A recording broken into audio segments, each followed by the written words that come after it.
এবছর জনপ্রতি ফিতরা কত জানালো ইসলামী ফাউন্ডেশন বাংলাদেশ।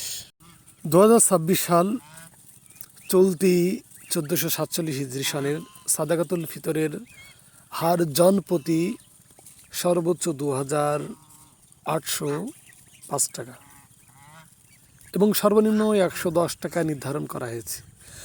বুধবার সকালে ইসলামী ফাউন্ডেশন বাইতুল মোকাররম সভাকক্ষে অনুষ্ঠিত জাতীয় ফিতরা নির্ধারণ কমিটির সভায় এই সিদ্ধান্ত গৃহীত হয়।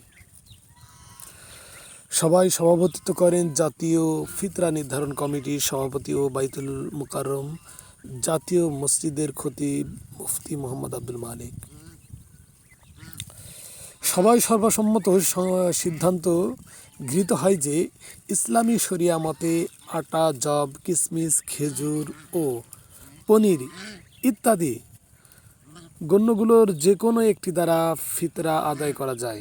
গম বা আটা দ্বারা ফিতরা আদায় করলে অর্ধ স বা 1 কেজি 650 গ্রাম বা এর বাজার মূল্য 110 টাকা প্রদান করতে হবে।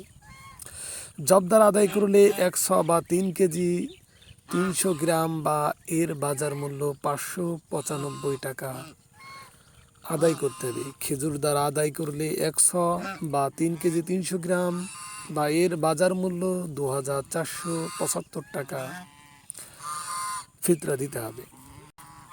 আর কিশমিশ দ্বারা আদায় করলে 100 বা 3 কেজি 300 গ্রাম বা এর বাজার মূল্য 2640 টাকা ও পনির দ্বারা আদায় করলে 100 বা 3 কেজি 300 গ্রাম এর বাজার মূল্য 2805 টাকা ফিতরা প্রদান করতে হবে। দেশের সব বিভাগে থেকেই সংগৃহীত আটা, জব, খেজুর, কিশমিশ ও পনিরের বাজারে মূল্যের ভিত্তিতে এই ফিতরা নির্ধারণ করা হয়েছে। মুসলমানগণ নিজ নিজ সামর্থ্য অনুযায়ী এসব পণ্যের যে কোনো একটি পণ্য বা এর বাজার মূল্য সাদকাতুল ফিতরা আদায় করতে পারবেন।